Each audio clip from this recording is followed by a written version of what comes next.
Hi, and welcome to another exciting episode of the Andre The Beast Crayton Show.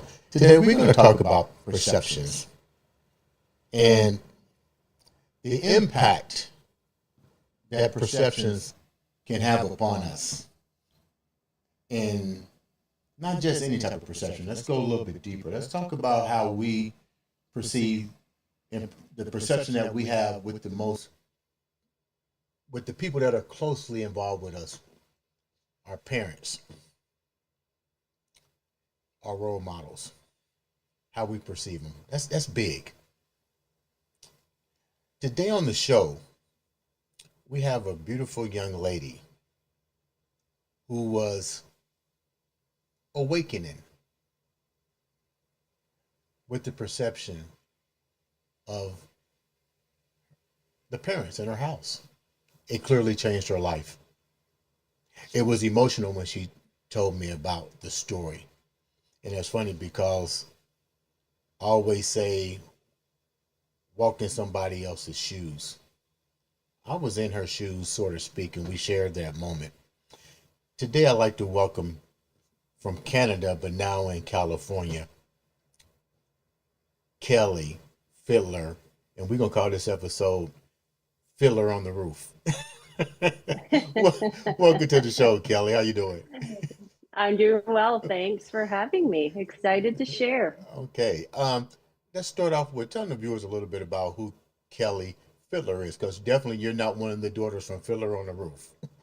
No, definitely not. I am the youngest child, but not of a bunch of daughters, certainly. One sister, one brother. Okay. Uh, who am I? Gosh, I'm a mom and a wife and a sister and and a daughter and all the things. I live here in Orange County, California with my husband and my daughter. Mhm. I have two grown sons who still live in Canada. We moved here about 4 years ago, Mhm. just before COVID. Right. So zero stars for changing countries in a pandemic. That was Right. definitely stressful. But yeah, I grew up in a small town in northern Ontario, Canada. For those of you who know, that's on the east near Toronto. Lived there my whole life. Mhm. I've always worked in healthcare, whether directly in hospitals or in industry, in sales and marketing and all those fun things. Mhm. And then I had the good fortune, or I created the good fortune of being able to come down here to California. And I work for a heart valve company that gets to create awesome products that save people's lives every single day. Mhm. And I get to work and live in this beautiful place. And now I know why people who are born and raised in Orange County or Southern California never leave because it's beautiful. Thank you. Thank you for sharing that. Let's go back a little bit. Small town, Canada, probably totally different, or is there any similarities to your town in versus ours in the United States? What's it like growing up where you were at? I guess I always used to say living in a small town, the good and the bad of it is that everybody knows you and everyone knows your business. Right. So that can be great if you get into a jam, and Mhm. it can be terrible if you don't want anyone to know what's going on. Right. So I think the difference between where I am now and where the city that I lived in as I grew up in Canada, not a lot of difference. Community culture versus individual culture, Canada versus US, a little bit, Mhm. but from a small town, huge difference. Mhm. I don't often run into anybody I know here if I'm in the grocery store getting a coffee, whereas in a small town, you know everybody and they know your business. So How does that I think affect that's the biggest difference. how did that affect you in a small town where everybody could potentially know your business? I mean, I'm pretty sure if there were Yeah. mistakes that were made, I'm pretty sure in situations like that, a lot of things are hidden in the closet, so to speak. Yeah, I think the thing about small towns is whatever narrative is built about you, Hmm. it goes through the whole town, right? Right. So, and that could be built off the some stupid thing you did as a teenager. So I think what happens outside of the four walls of your house and what happens inside of the four walls might be very different. And so you put one face on when you're out in town, and you might have a very different face when you're in home. I What was think that's probably the thing I noticed. what was it like in your household in general? You're definitely very successful now. We'll get into that later, but to get to where you at, you had to have some foundation, or you recreated foundations. What was it like for you there? I think it's probably closer to the latter. You know, I grew up with parents who were very, very different, physically different. My dad was 6'7". My mom is 5 feet tall. They could not be more physically different. My dad was the fun Bobby, the gregarious, everybody liked him, Hmm. played guitar, sang, you know, all those things. Great public speaker, Right. held an audience with a story.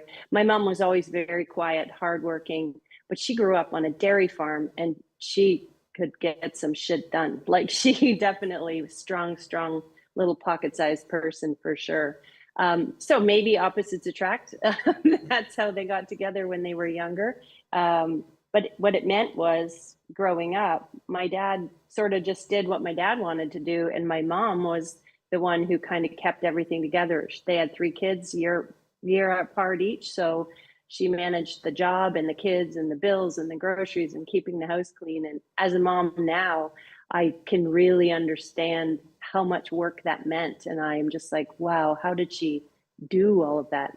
And my dad, he, it probably seems mean. He built a lot of paper, balsa wood gliding airplanes and played guitars and watched TV. So these were very different people. And I think you look at that and you say, okay, do I want to emulate that or do I want to go in the complete opposite direction? They did Hmm. not have a lot of money. We never took vacations. All of that was, you know, the work was to kind of keep the house afloat. So as an adult and as a parent, I want to go the other way, not totally spoil my kids, but I want all the opportunities and I want the experiences for them to be what I wished mine were when I was growing up. So I think it can either make you or break you. You either follow in a path and you think that you can't get off the tracks, or you say, hey, I'm going to hit a different track and I'm going to go in a different way. And that's the path What that I chose. what was the perception now that you're older? What was the perception that was perceived in your home versus what was demonstrated into the public's eye? Because you mentioned you wanted to take a different path. So Yeah. what was the path that you wanted to take, and what was the perceptions that people saw versus what you didn't saw to make you say, I'm not going to go this way, I want to go this way, Yeah. and why? Yeah. So I would say the perceptions of my parents were not as a couple, as completely different individuals. So my mom is very religious, has been a Jehovah's Witness the entire time that I grew up. I think she became one out of a search as a young mom to have a connection to a community, or at least that's how she's explained it to me. So she was always going to church and doing all of those things 3, 4 days a week. So she was known for that. Mm-hmm. My dad, on the other hand, had a drinking problem and was always in town at the Union drinking beers with guys and singing and playing guitar. So he was that fun guy. And because he was physically so tall, he was unforgettable, right? He was this handsome, tall man. And people would be like, oh, that's your dad. And they would almost, you know, oh, it's a shame he was drunk, but brush it off like, oh, he was, you know, just having fun at the bar. Um, but he was known for that gregariousness and and his personality, I guess. So I don't know what the town or what people perceive them as a couple to be. They were always perceived as two individuals from where I was sitting. How did you perceive it? Because here's a religious side of your mom, and here's your dad. That's the fun, loving. Which one were you close to? Which one did you take more um, mentoring out of versus not mentoring out of? Because two different lifestyles, and I Mm-hmm. can understand Mm-hmm. from talking to previous Jehovah Witnesses, that's a pretty tight situation to be in, because they pretty much say it's you got rules that they follow. Period.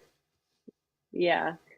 So I will say that the person I was closest to and that would be a mentor was my mother, with the strong exception of the religious piece. So my mom would take all 3 of us to all church and out knocking on doors and all of that. And I think mostly because my dad just wanted his days to himself. And so, yeah, Heather, go ahead and take the kids. Um, But I was 12 years old and realized that that was not the religion or the life for me. I wasn't allowed to play sports. I couldn't hang out with kids at school. You had to really stay only within the church community. And that was just not my style. I wanted to play sports. I had lots of friends at school. And fortunately, because my parents were not both in the religion, my dad had always said, if the kids don't want to go, you can't force them to go. So by the time I was 12, I went to my mom and I just said, look, I don't want to do this anymore. So I was the first of the three kids to just stop going. So though I would say she is a mentor for a work ethic and an approach to parenting and an approach to being empathetic to people, Mm-hmm. the religious side of my mom was and is like completely opposite to me. I'm grateful that she has that community for things that she's gone through. Mm-hmm. But there's a lot of things that I'm like, no, this doesn't track for me. So, but she's a wonderful, wonderful woman. And so she's definitely the one that the way I parent and the way I approach work and strategy and, all of those kinds of planning steps. That's my mom. What about your dad? What was relationship like with Jack? Because you give your mom a lot of high praise. I mean, like Yeah. pretty much she seems to be the blueprint right now before you reach your 20s as pretty Yeah. much the person that you want to be. What about your dad?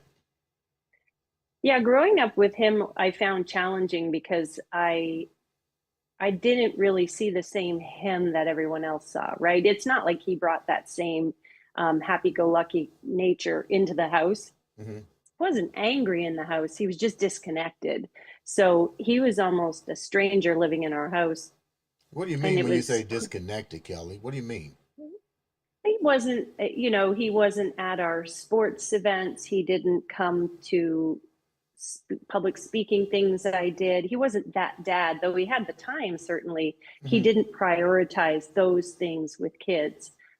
He would give us a ride to a few things, but I don't really remember his participation in a lot of things, not coming home and saying, hey, how did you do on your math test? Or maybe even knowing that I had a math test, right? So Hmm. that in that way, I would say disconnected because he had his world and he lived his world in our house is kind of the feeling that I had growing up. And it'd be interesting to see if my brother and sister, who are both older than me, but if they feel the same way. But that's definitely how I took his presence. And it wasn't until I got much older where I realized there are things about me Yeah. beyond just my physical presence because I'm 6 feet tall and I'm, definitely like to be heard and entering in a room. But there's stuff about the way that I approach, my job and people in general relationships where I realize that's my dad's side. And while I probably as a younger teenager would have resisted that and said, I'm not like my dad, those things now as an adult, I appreciate having them because that's some of the way that I've become successful is in taking that ability to inspire people and tell stories and do all things like my dad and his family. It's a credit to him that I have that. Maybe it's genetics, but When did you I'll take it. But when did you realize that there was what seemed to be or appeared to be a disconnect with you and your dad, and when it happened, did you ever regain it? Like what was yeah, that like for you? yeah, I can remember the day that the disconnect was fractured. I was 16. So I'll go back a little bit. I would say in my early teens, I think I spent a lot of time trying to impress him, trying to do something where he would be vocally to me proud, like, oh my God, that was so incredible. I didn't get that. And I don't complain about that. It was, if I got 95 on a test, my dad would say, oh, what was wrong? You couldn't get 100, right? Hmm. And I catch myself being wired that way with my own children and even with my own team at work. And so I have to sort of work through that. But when I was 16, I had a boyfriend and we were spending time together. And I remember getting in an argument with my dad one night about coming home late the night before. And he had been drinking and he came up to me in the chair that I was at. And again, he's a very big guy and he's just kind of lording over me and telling me, how disrespectful and rude and all this for having come home late. And I remember him saying to me that I was being an asshole, which, that Wow. wasn't language in our house, but Hmm. that night he had used it. And I remember just standing up in the chair and saying, if you want to look at an asshole, I suggest you grab a mirror. And I moved out of the house at 16. And that really was the start of a lot of different sort of changes that happened in me. But that's the fracture of the relationship with my dad that happened. When you say Did it, different didn't, things, I didn't mean to cut you off. When you say different yeah, things, yeah, and I'm trying to put the people in the mind of your age, yeah, the environment, the fact that this guy is big, but he's still your father. But you're starting to yeah, your perception of what a father should be evidently isn't registering to your dad.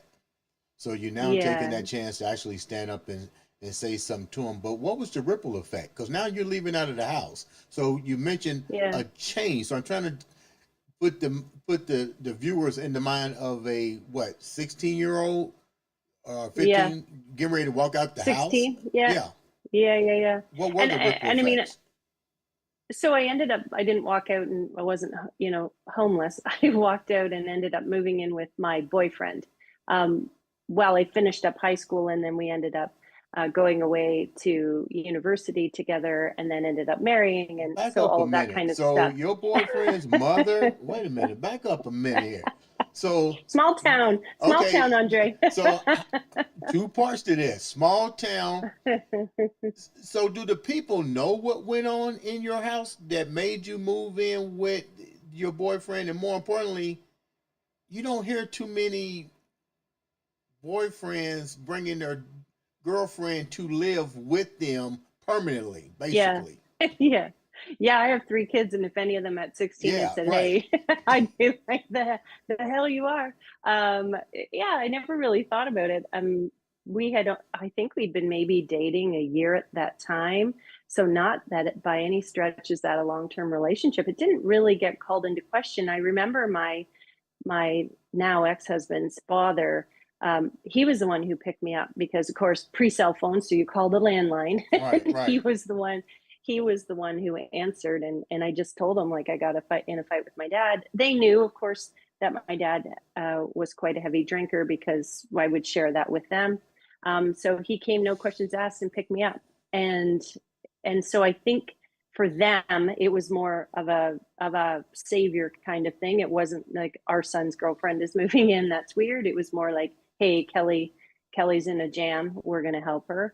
I never really thought about what did the town think about it. I would hazard a guess they probably thought it was, oh, they're just two lovebirds moving in, and which is weird because, again, I wouldn't definitely Right. do that these days as a parent. But I didn't really think about it. It's just kind of maybe more accepted. This was late 80s, early 90s. So you may have introduced me as a young lady. I'm not that young. So this was, maybe at a time that, people were getting married by the time they were 22, 23. So it wasn't super shocking. But yeah, it certainly was, putting myself in a different situation where the choices I wanted to make about where to go to school and on all of that were affected now by the fact that I live with my boyfriend. Hmm. So I would say that's kind of where things changed. And then you asked about the ripple effect of doing that. The one ripple that I didn't account for, that I understood later on, was the impact to my brother, who was still living at home, and my mom, because she was sitting there as the person who kept everything afloat and was doing all the things to make sure that we were taken care of emotionally and all of that. And then here I was gone, and she couldn't do anything. So she would send me letters, just not begging me to come back, but just checking in on me, um, and things like that. So I hadn't really thought about that. But of course, you're 16 and you think you Yeah, know but you everything. just And said something else. I'm sorry. I'm a parent. If my kid went to go stay with somebody, especially as a father, and you're my daughter, I'm getting you back home. I'm yeah, your true. I mother. would, I'm your mother. yeah, I'm getting you back home. I'm not sending you letters. Oh, how you yeah, doing? Because yeah. it's not their responsibility to fix the problem. So why do you think the problem was perception again. So what do you Yeah. think the perception was in your household? Because you just said it, you wouldn't even allow that with your own kids. Yeah. No, it's true. You know, I'm gonna hazard a guess. Back to religion. That is a religion that believes that the man is the head of the household. Full stop. He could be a raving lunatic loser, but he is the head of the household. And my mom definitely defaulted to that on all decisions. And so my guess is, though she is very capable of pulling that string and saying, hey, the hell, this is happening, you're moving home. Because it was related to my dad, maybe she was not, that would be over asserting herself over him. Like, you screwed this up. Our daughter left because of you, and I have to go fix it. I don't think she would do it that way. It's an interesting question. But my mom has always taken a more gentle approach to things. Yeah, I remember my son when he was a toddler and he was tired as hell. I was divorced at this point and he was having a tantrum on the floor and I just left him there and I Hmm. walked out of the room and my mom was like, Kelly, he just needs a hug. You know, she was that kind of Right, nurturer. He just needs a hug. He's probably mad that you're divorced. And I'm like, the hell he is. He needs a nap. He's tired, mom. Like, she right, just right. is, she's that nurture type, but not that mama bear. But yeah, would I have gotten in the car and dragged my kid's ass back home to talk it out? You sure bet I would. So I'm gonna go back a minute before we move forward with Yeah. with your amazing life. So nobody stepped up to the plate to ask you to come home. You live in a small town. I can just imagine the perception in the whispers that are going around the town. But now your ripple effect is happening because now you have to find somebody to validate. So I guess your validation now went to your boyfriend and his family. I take it. Yeah, he has a really big family in that town, and so you were basically adopted into a community of people to which I still talk today. Like, it was a great adopted family. I personally didn't have family outside of my own house in that town. We had moved. I don't even actually know how it is we landed in that town, but we were there. So I was kind of adopted into this big family, and so that was actually a positive to have that group of people being there to support and know. And if you got into a jam, there's a bunch of them there. Um, but certainly, yeah, that was, it just put my path in a bit of a different direction. What were people saying? Like, you're there, and did you even communicate? Did it fracture the relationship between you and your mom, your dad, and your siblings? Because you're Mm, in a whole different environment now. yeah. Um, I would say it didn't fracture the relationship, but it definitely ceased communication on a lot of fronts because we didn't have the same ways of, you didn't have Facebook and Instagram to stay caught up and can't WhatsApp them, all that Hmm. kind of stuff. So there was just a period of very little communication. Um, my brother graduated; he was a year older than me, so he went away to school, and it's not like I had occasions to go to my house, and so I just didn't talk to them for a bit, and then fast forward, I think a year and a half, I was going away to school. So then you get into the normal phase of you're away at school and you don't see your parents as often. I came back to my relationship with my siblings and my mom um, after I finished school, and my parents by that point had become divorced. So then my father had moved away, and that was the start of a long time of him having very little communication with us, mostly because my mom is the one who instigated. If they were calling me every week, she was the one dialing the phone and handing it to my dad. It's not like he would be, hey, we should probably call our kids this weekend, and picking up the phone. So there was a long period of not communicating. But as far as the perception in town, it just became normal. Like, yeah, Kelly lives there. I don't remember ever feeling weird about it or having to apologize or offer an explanation to people. So you wind up going on to school. You move on with your life. Mm-hmm. Your father eventually passes. Mm-hmm. Were there ever And you said something else too that was pretty profound. Your mom did all of the legwork to stay in communication with you. Your father eventually Mhm. passed. I'm sorry that happened. You shared with me that. Were there were there still moments that you regretted? Were there any regrets with your father prior to him passing? And when you did find out that he passed, how did you wind up dealing with it? Yeah, I think the regrets that I had weren't my own. They were more wishes for what I wanted him to be, because my memory of his father was that he was a magnificent man. My grandfather is the bar that I set for all men. So it's not like he grew up and that was his, taking on that trauma through his life. Mm-hmm. When so those regrets were, gosh, I wish that he had said this at my wedding. I wish he had done this when I graduated. Those kinds of things. Um, Let's go just back a prior minute, to, Kelly. Go yeah, back a minute. yeah, You open up this yeah. box. You open up the box. I'm listening. So, and this is a good question. You're a Yeah. girl, daddy's girl. You know what I mean? What were three things that you really wished? I I think every girl wishes that their dad just I look at my husband and my daughter right now, and you realize that that's the first relationship that she's going to anchor her beliefs in her own relationships with men, whether that's her husband or people she works with or whatever, and somebody that she looks up to. I don't recall having that looking up to him in, like, not in success and in things like that. I certainly looked up to some of the skills that he had. Mm-hmm.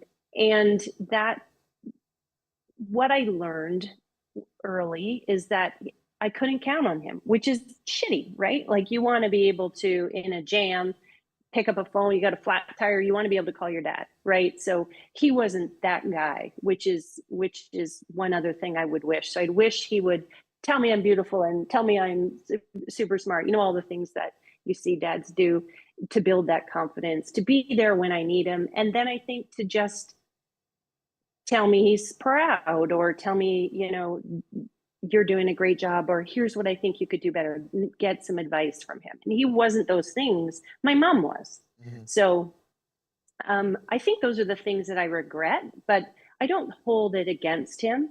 Mm-hmm. It is what it is, and we can't change it. Just prior to him passing, actually, it had been a really long time since I'd seen him, and he didn't live super, super far away. And he was retired. So, the road goes in both directions. You can come and see your grandkids, you can come and see me, but he didn't. I tricked him into a meeting one day. I happened, I was divorced, and we used to share custody of our son. Every 2 weeks, we would do a pick up and drop off. And this particular time, I was dropping him off back at the place where I grew up, where my in laws. So I was going kind of close by where my dad lived. So I called him that day, and I was en route up there, and said, "Hey, what are you doing?" He wasn't doing anything. He was just having a sandwich. He was sitting at home. And I said, "Oh, are you busy in about an hour?" He said, "No." I said, "Great. Get in your car, drive to Tim Hortons." There's your little nod to Canada. "Drive to Tim Hortons. I'll meet you there." So he couldn't really say no, because he'd already admitted he was, not Yeah. doing anything. And I knew the weather was fine. So, anyways, we met at a Tim Hortons, and my husband and I had just gotten married. So I was showing him, the boys had graduated elementary school, all the pictures of grad, all the pictures of my wedding. I just wanted to get him up to speed on, like, the last 4 years. So we sat in that coffee shop for like 3 hours, and we kind of caught up on things. And it was lovely. When I kissed my dad goodbye, and this is going to sound weird for some people, but if you work in the hospital, it won't sound weird. When I kissed my dad goodbye, he smelled like dead. And if you've ever worked in a place where people are really sick, there's just a smell that it smells like death, and I don't know how to explain it. So when I hugged him goodbye, I noted it, and I told my sister, and I told my husband, and they both looked at me like I was weird. That was the weekend before Good Friday, before Easter, and 3 weeks later, he died of a heart attack. His Wow. third wife, who he was married to at the time, I told her this, and he had been sick, but not super sick, like a weird throat thing or whatever, Mhm. nondescript that doctors were looking into. And I told her that when I met him that day, he smelled like death. And she knew exactly what I was talking about because she is a nurse.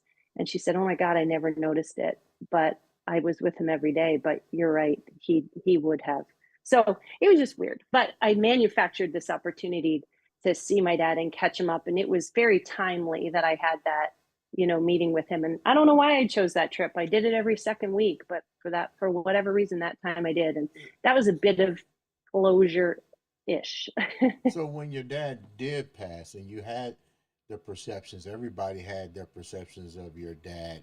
You got a little bit of closure, but then you share with me, and I hope you don't mind me sharing it with the viewers. Hmm. You had an awakening because you had to speak at his funeral, but then you still had a Yeah. perception of your dad, and this perceptions Yeah. wasn't validated to the fullest. But somebody else entered your life just out of crazy and share with you even more information that was even more beautiful about your dad. Share that with me. Yeah, so it was interesting. I was on a work trip when he had a heart attack. And so I, got the 4 a.m. phone call from my husband. And I called my dad's wife to sort of get the download on what had happened. Did she need help? Did I need to stop my trip and go back home?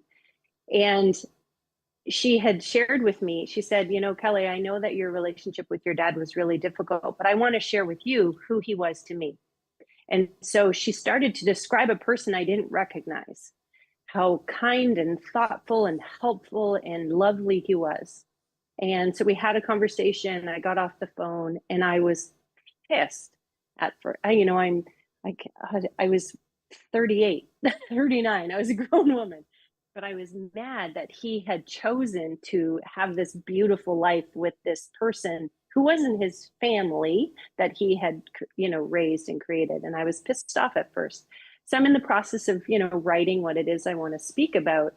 And I was thinking about that and how unfair it was that he would choose to give that to that person and not give it to his own kids and growing up. And then I sort of stepped out of myself for a minute and Mm-hmm. thought, okay, I'm going to put myself in my dad's shoes. Okay. Because now I can't go call him out. I can't go back and say, hey, unfair. Did you want to So do I thought, that okay, though? oh, hell yes. I would have loved to have just like listed out all these things you did that were shitty. I need you to apologize and remember you did them. But I was putting myself in his shoes and I thought, well, wait a sec. What if, let's just argue that maybe he had a realization that he didn't do a great job in the first marriage or the second marriage, quite frankly, that he didn't show up in his best way and he didn't get to do the things that made him happy as much for whatever reasons those were, and that he was doing that now. Like, what if he did all of that and looking back for himself and realized he could be a different person? He was living that best life for himself. That probably felt really good, right? I looked at it and I said, wow, okay, he died of a heart attack. That is super shitty. He was 64. He had a lot of time to go. But he was living in a relationship that was loving with a person he loved, serving and doing all this stuff. And that probably felt really good. So maybe had he lived another 20 years, he would have come to the place where he calls his kids and says, I wasn't the person I should have been, I could have been, I know I am. Who knows? So when I was writing what I would say at his funeral, that was the basis of my story. I can't be mad about all the things he was because he's not here anymore to apologize, but where he got when he died was probably really good for him. And that's got to be good enough for me, right? Right. So it's like, okay, if for somebody he was really in the town and behind the doors of a house, that great person, then that's great. It happens at work too. You can have an employee who, for whatever reason in the job they're in with you, they're just not jiving. Like they just aren't getting there. And I had an employee like that.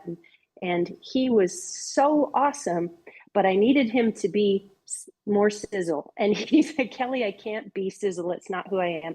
I'm the steak. You're the sizzle. And, we were Right. working out that. But it wasn't that he couldn't do his job. It was that he was suited better for another job. And once he went into that other job, I watch him now like do amazing things and text him like, oh my God, it's so great to see you doing these things that you're great at. So maybe that was the same scenario. My dad, in whatever environment we were, wasn't letting him be his best version. And so he died being that best version. And I was like, okay, that's cool. That's a So much that, that's a much beautiful perception than what the people and yourself probably had in the beginning. yeah. Before we wrap up, what do you take away from your experience with your mom, with your dad, with going to a whole new family? What did you gather from all this? I don't think I gathered it in the moment. I certainly gathered it later on in life, but you can wallow in the situation you are in. And this is not to be disrespectful. There are some situations that people cannot climb out of. But Mm-hmm. in the ones that you can, take the good stuff from where you came from and take the qualities from it that instilled in you the way you operate your life as an adult, but don't hold on to the baggage, right? Look at it very objectively and say, okay, this was this, but the good stuff was here, and this was that, but this was what I took from it, and take it into your next job or your next relationship or whatever that is. But don't just woe is me. I can't, everybody could sit in the woe is me, but you'd never get out of the chair, right? So just take the things that are going to serve you and then put the rest of it in the rearview mirror. And you definitely done that. Before we wrap up, you done something pretty amazing. You taken all of this, put it on the back burner, and you proceeded to further your education. Give us a little bit about your achievement with that. Congratulations on that, but I'd rather for you to share what Thank you've you. accomplished. Thank you. So I did a little thing in 2021. I decided, because I wasn't traveling, because COVID was still restricting international travel, I should probably do my MBA. I'll back up to say that I went to school for medical technology, which at the time was not an undergrad program. It was not an easy program, but it wasn't a bachelor's degree program. So as my career has gotten promotion over the years, it's become a conversation at many instances with an HR partner who says, hey, you don't have an undergrad degree. And usually my success or my my CV has gotten me where I needed to go. When I moved here to the US, it was a real struggle to do all the paperwork to bring a Canadian into this country to do a job that required a degree when I didn't have one. But we did all the things based on the experiences that I had to be able to get me here, but it was going to be as far as I could go without a degree. Mm-hmm. So I knew that I needed to do something. And I thought, well, you know what? I'm just going to do my MBA because I have lots of years of experience. To get into a program without a bachelor's degree is a feat in and of itself. So I remember getting accepted into the program that I did in Rochester, and that felt like a win. Just even being accepted, they accept one person a year without an undergrad degree into their MBA programs, and it was me. So I was proud of myself for what it took for me to get into that, and that included essays and interviews and the whole jam. But once I got into it, that whole, remember I said my dad would say, oh, what's wrong? You couldn't get 100. There's that part of me that I expect that of myself. So could I have just done it and gotten B's and whatever and got the letters after my name? Sure, I could have done that. Or I could have just crushed it, been at the top of the class and been the valedictorian at my graduation. So I chose that path, not the easiest path. So yeah, I graduated in May of 2022, which was way more than just the 3 letters in my degree for me. And I got to stand in front of 5,000 people and give a commencement address about what it meant to graduate. And, one of the lines in my speech was about the degree is for you, but the knowledge is for everyone. And I think that that's true about a lot of things, whether it's about your background or your education or your work experience. I think we have a lot of things that we've learned, and it's really important that we share it with the people who want to learn. I do mentoring at work. I do interviewing for leadership development programs that we run, and MBA students who'd like to come to our company, because I think people should know the things that you've done and how to get around some things. But yeah, I was pretty proud getting to speak, and speaking in front of people is probably the thing that in my next life I'll be a stand-up comedian or something like that, where everybody gets to pay attention to me. But I remember giving the address, and my husband, who I've been with for 22 years but doesn't really see me at work, he sees me Right. at home, when I finished, him saying, "Wow, you're really good at that." And inside my head, I was thinking, "Well, duh, I know I am." But it was great to watch them experience me, which, like, the me that I know I am. So that's probably what I get out of doing this kind of thing the most, is to watch my impact on people, for it to be a positive experience, that they walk out going, "Wow, that was really great," or "I took something really important to me out of that experience with her." That's the brand that I want to put forward. Good. Leave the viewers with something that only Kelly can leave them with. Oh my God. I got you on the spot now. You do have me on the spot. I would say you're going to hear no a lot of times in your life, but no is not always no.